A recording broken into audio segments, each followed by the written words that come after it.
The Lord be with you. And with your spirit. A reading from the Holy Gospel according to St. Luke. Glory to you, O Lord. Jesus came to Nazareth, where he had grown up, and went according to his custom into the synagogue on the Sabbath day. He stood up to read, and was handed a scroll of the prophet Isaiah. He unrolled the scroll and found the passage where it was written, "The Spirit of the Lord is upon me, because He has anointed me to bring glad tidings to the poor. He has sent me to proclaim liberty to captives, and recovery of sight to the blind, to let the oppressed go free, and to proclaim a year acceptable to the Lord." Rolling up the scroll, he handed it back to the attendant and sat down. And the eyes of all in the synagogue looked intently at him.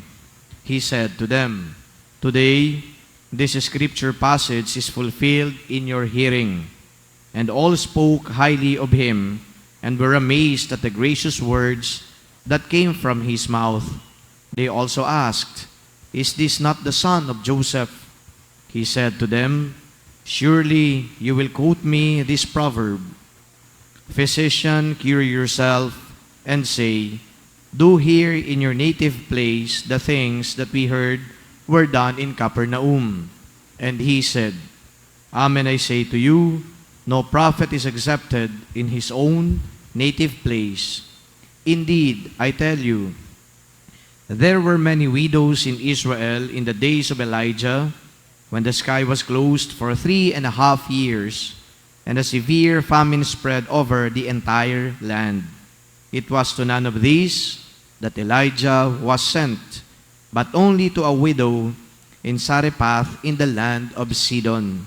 Again, there were many lepers in Israel during the time of Elisha the prophet, yet not one of them was cleansed, but only Naaman the Syrian." When the people in the synagogue heard this, they were all filled with fury. They rose up, drove him out of the town, and led him to the brow of the hill on which their town had been built, to hurl him down headlong. But he passed through the midst of them and went away. The Gospel of the Lord. Praise to you, Lord Jesus Christ.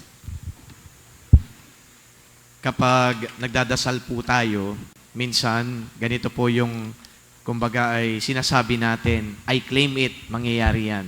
Di ba? Ganun po katindi siguro yung ating pananalig at pagtitiwala sa Diyos. Kaya ano man po ang idaing natin sa Kanya at hilingin sa Kanya, yun madalas ang sinasabi ng ilan, "I claim it, mangyayari yan." Kumbaga magte-take ng bar exams, nagdadasal, "Lord, I claim it, makakapasa ako." Di ba? Yung positivity ando doon. Yung optimism. Okay, ngayon, saan po kaya nanggagaling yan? Nanggagaling yan dahil yung kausap mo yung Diyos. Ganon din po ang ginawa dito ni Jesus. Sabi sa aklat ng propetang si Isaías, "The Spirit of the Lord is upon me. He has anointed me to bring glad tidings to the poor, proclaim liberty to captives, recovery of sight to the blind, let the oppressed go free." Yun po ang mga gagawin niya. At yung sumunod, rolling up the scroll, he handed it back, and he said to them, "Today, this scripture passage is fulfilled." Parang claim it, nangyari na yan, mangyayari yan. Bakit? Dahil may pagtitiwala sa Diyos. At yung nagsasalita, Diyos mismo, at walang imposible sa Diyos. Kumbaga kapag tayo ho ay nakikiusap sa Kanya, minsan may mga agam-agam, dala ng parang imposible mangyari, parang hindi natin kakayanin, pero kaya nga natin kinakausap yung Diyos, kasi yung Diyos na yon makapangyarihan. He can very well do everything for us.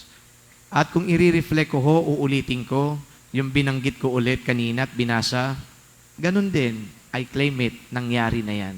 It is because the Lord is the one doing that for us.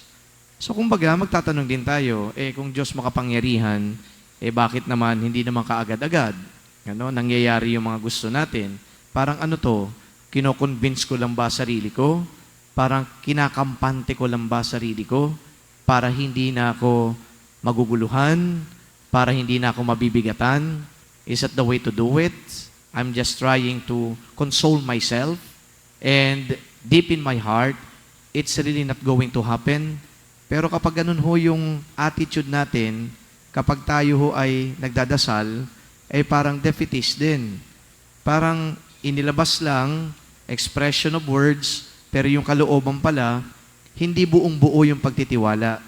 Palagay ko, alisin natin yung doubt at agam-agam.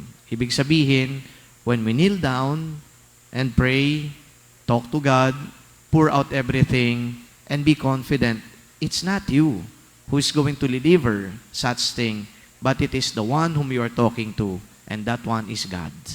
Paulit-ulit lang ho, Pero yung whole point po ng mensahe ay hindi man yan dumating kagad ngayon, but definitely, God can deliver it. God will do it.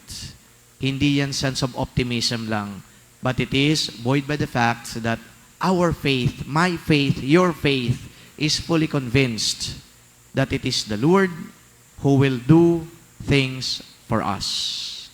Ngayon ho, doon sa gitnang bahagi ng banal na ebanghelyo, kung gagawin ng Diyos yung mga bagay na yan, bakit hindi niya ginawa yan doon sa kanyang bayan? Di ba? So, no prophet is acceptable in his own native place. You know, there is a simple reason for that. Ang Diyos naman ang gumagawa pala, bakit kami hindi niya ginawa ng, kumbaga, kababalaghan? Bakit hindi niya kami tinutulungan? Kasi nga, yung unbelief, ando doon. Pakinggan natin kung paano parang minamaliit si Jesus. Di ba yan yung anak ni Jose? Karpintero lang yon. Ano magagawa niya? So, hindi buo yung kanilang pagtitiwala. Kaya tuloy, yung Panginoon, tuturuan ko to ng leksyon. O, gusto niyo mapakinggan? Kung hindi ako gumalaw, kung bakit hindi ako gumalaw dito? Kasi, hindi buo eh. Kulang. Tingnan nyo na lang yung ibang mga tao na buong buo yung kanilang paniniwala, pagtitiwala. Yung pong Naaman, the Syrian, at saka yung babae sa Sarephat. Bakit sila? Kasi walang-wala na ito na madudulugan. Sila yung mga tao na, kanino ka pababaling? Widow nga eh. Alam mo yung widow, dependent lang yan doon sa kanyang asawa. Sa kultura ng Israel, nung panahon na yon, yung mga babae, domesticated.